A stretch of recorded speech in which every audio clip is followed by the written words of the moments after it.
আপনি যদি জামাতের কাজ করতে চান, আপনি প্রকাশ্য ঘোষণা দেন আপনি জামাত, ঘোষণা দিয়ে আপনি তার কাজ করেন, কোনো সমস্যা নাই। আমরা প্রত্যক্ষ শত্রুকে সম্মান করি। কিন্তু প্রশ্ন হচ্ছে এইটা কি ঘেরাটোপ চলতেছে? মানে এখন কি ভোটারও গুপ্ত? মানে ভোটারের স্বাক্ষর প্রকাশ করা যাবে না? তাহলে কে এই ভোটার? মানে যেই ভোটারের স্বাক্ষর আমি দেখে ফেললে সমস্যা হবে, সেই ভোটারটা কে আমি জানতে চাই। যেই মিডিয়া এই ধরনের ন্যারেটিভ স্টাবলিশ করার চেষ্টা করতেছে, এই সফট প্রপাগান্ডা করতেছে, তারা কারা আমরা দেখতে চাই। মিডিয়ার কাজ কি? আমি যদি বলি যে এখানে বৃষ্টি হচ্ছে আর উনি যদি বলেন এখানে বৃষ্টি হচ্ছে না, আপনার কাজ হচ্ছে বাইরে তাকায় দেখা যে বৃষ্টি হচ্ছে কি হচ্ছে না। আপনার কাজ এটা বলা না যে অমুক বলেছে বৃষ্টি হচ্ছে এবং অমুক বলেছে বৃষ্টি হচ্ছে না। নীলক্ষেতে ব্যালট পেপারে যে অভিযোগ করা হয়েছে তাই নিয়ে এখন পর্যন্ত কোনো তদন্তমূলক রিপোর্ট হয় নাই কেন? এটা তো প্রত্যক্ষ প্রমাণ পাওয়া গেছে। আপনারা নির্বাচনের দিন আমরা যা যা বললাম তার অধিকাংশ গণমাধ্যম থেকে পাওয়া তথ্য। তাহলে সেই তথ্যগুলো এখন আর সামনে আসতেছে না কেন?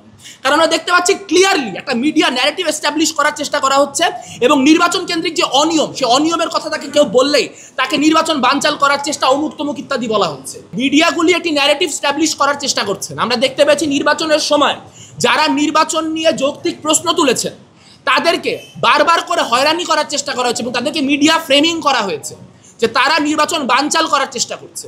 এখন যদি নির্বাচন বানচাল করার বা একটা অস্থিতিশীল পরিস্থিতি সৃষ্টি করার কোনো প্যানেলের আকাঙ্ক্ষা থাকতো, তাহলে নির্বাচনের পরের দিন মানুষ জমায়েত সৃষ্টি করতো, মানে একটা বাজে পরিস্থিতি সৃষ্টি করতো। কিন্তু তা তো কেউ করে নাই। সবাই নিয়মতান্ত্রিক উপায়ে কাজগুলি করতেছে এবং এখানে অনেক সফট প্রপাগান্ডা হচ্ছে। পরশুদিন বা তার আগের দিন বেশ কয়েকটি প্যানেলের যারা প্রার্থী তারা ভিসির সঙ্গে দেখা করতে গিয়েছে। সেই ভিসির সঙ্গে দেখা করতে যাওয়ার যে ভিডিও, এই সফট প্রপাগান্ডাগুলি জনগণের বুঝতে হবে। সেখানে তারা কোনো বাড়তি তথ্য অ্যাড করে নাই। তারা কি করছে? পিছনে করুণ মিউজিক লাগাই দিছে। কেন করুণ মিউজিক লাগাই দিছে? এটা হচ্ছে ন্যারেটিভ যে আহারে এরা হেরে গেছে, এরা পরাজিত, এখন এরা মনের কষ্টে ভিসির এখানে আসছে। সো আপনি যদি জামাতের কাজ করতে চান, আপনি প্রকাশ্য ঘোষণা দেন আপনি জামাত, ঘোষণা দিয়ে আপনি তার কাজ করেন, কোনো সমস্যা নাই। আমরা প্রত্যক্ষ শত্রুকে সম্মান করি, আমরা প্রত্যক্ষ সমর্থন করি। কিন্তু প্রশ্ন হচ্ছে এইটা কি ঘেরাটোপ চলতেছে? মানে এখন কি ভোটারও গুপ্ত? মানে ভোটারের স্বাক্ষর প্রকাশ করা যাবে না? তাহলে কে এই ভোটার? মানে যেই ভোটারের স্বাক্ষর আমি দেখে ফেললে সমস্যা হবে, সেই ভোটারটা কে আমি জানতে চাই। যেই মিডিয়া এই ধরনের ন্যারেটিভ স্টাবলিশ করার চেষ্টা করতেছে, এই সফট প্রপাগান্ডা করতেছে, তারা কারা আমরা দেখতে চাই। মিডিয়ার কাজ কি? আমি যদি বলি যে এখানে বৃষ্টি হচ্ছে আর উনি যদি বলেন এখানে বৃষ্টি হচ্ছে না, আপনার কাজ হচ্ছে বাইরে তাকায় দেখা যে বৃষ্টি হচ্ছে কি হচ্ছে না। আপনার কাজ এটা বলা না যে অমুক বলেছে বৃষ্টি হচ্ছে এবং অমুক বলেছে বৃষ্টি হচ্ছে না। নীলক্ষেতে ব্যালট পেপারে যে অভিযোগ করা হয়েছে তাই নিয়ে এখন পর্যন্ত কোনো তদন্তমূলক রিপোর্ট হয় নাই কেন? এটা তো প্রত্যক্ষ প্রমাণ পাওয়া গেছে। আপনারা নির্বাচনের দিন আমরা যা যা বললাম তার অধিকাংশ গণমাধ্যম থেকে পাওয়া তথ্য। তাহলে সেই তথ্যগুলো এখন আর সামনে আসতেছে না কেন? কারণ আমরা দেখতে পাচ্ছি ক্লিয়ারলি একটা মিডিয়া ন্যারেটিভ এস্টাবলিশ করার চেষ্টা করা হচ্ছে এবং নির্বাচন কেন্দ্রিক যে অনিয়ম, সেই অনিয়মের কথা তাকে কেউ বললেই তাকে নির্বাচন বানচাল করার চেষ্টা, অমুক তমুক ইত্যাদি বলা হচ্ছে। RICL TMX, যুগের পর যুগ স্থাপনা থাকে মজবুত।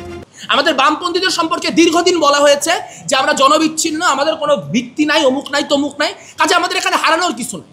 আমি এখানে আজকে আমাদের এখানে প্রতিরোধ পর্ষদের কয়জন কেন্দ্রীয় এবং মিলালে একাধিক এবং স্বতন্ত্র 4-5 জন ক্যান্ডিডেট এখানে বসে আছি। আপনারা জানেন আমরা কি ভোট পেয়েছি বা কি ভোট পাই না।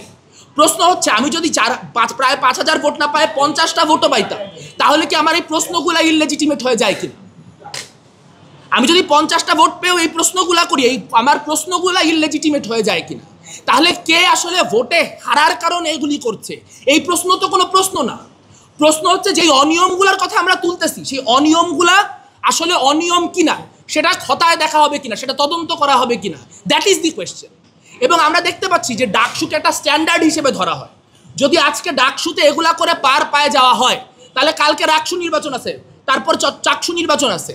প্রত্যেকটা ছাত্র সংগঠন এখন দাবি তুলতেছে যে ওএমআর শিটের মধ্যে দিয়ে নির্বাচন যাতে না হয়, কারণ ওএমআর এর কারচুপি ধরা যায় না। হাতে কারচুপি করা গেলে তাও সেটা ধরার একটা সুযোগ থাকে, ওএমআর এ থাকে না। এখন প্রশ্ন হচ্ছে যে এই বিশ্ববিদ্যালয়ে 10,000 15,000 করে শিক্ষার্থী, সেখানে আসলে ওএমআর দিয়ে করতে গিয়ে পরে জাহাঙ্গীরনগরের মতো অবস্থা হবে কিনা, একজন শিক্ষক ভোট গুনতে গুনতে মারা যাবে কিনা, এরকম পরিস্থিতি তৈরি হবে কিনা, কারণ মানুষ ভরসা করতে পারছে না। কাজে বিশ্ববিদ্যালয় প্রশাসনের কাছে আমাদের এখনো আহ্বান যা থাকবে যে আমরা এখানে কোনো গণ্ডগোলের জন্য আসি নাই, আমরা এখানে কোনো গোলযোগ করতে চাই না।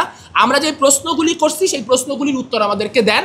আমাদের বোঝার দরকার আছে ভোটটা কতটুকু ফেয়ার হয়েছে, কারণ আমাদের পরবর্তী কার্যক্রমের ক্ষেত্রে আসলে কে কতখানি মানে আপনার কি বলবো ম্যান্ডেট পাইছে, সেটা সামনের দিনে আমাদের রাজনৈতিক কৌশল কি হবে সেটা নির্ধারণ করার জন্য আমার জন্য জরুরি। কাজেই আমাদেরকে এই স্বচ্ছতাটা বিশ্ববিদ্যালয় প্রশাসনকে এনশিওর করতে হবে। বিশ্ববিদ্যালয় প্রশাসন যদি এনশিওর করে খুবই ভালো, না হলে অন্যান্য প্যানেলরাও মুভ করছে, আমরা তাদের সাথে সংহতি জানাই, লাগলে আমরা আদালতে যাব এবং এটা যে সুষ্ঠুতা, এই সুষ্ঠুতা আমরা নিশ্চিত করে নিব। সকলকে ধন্যবাদ। প্রশ্ন থাকলে একে একে করেন।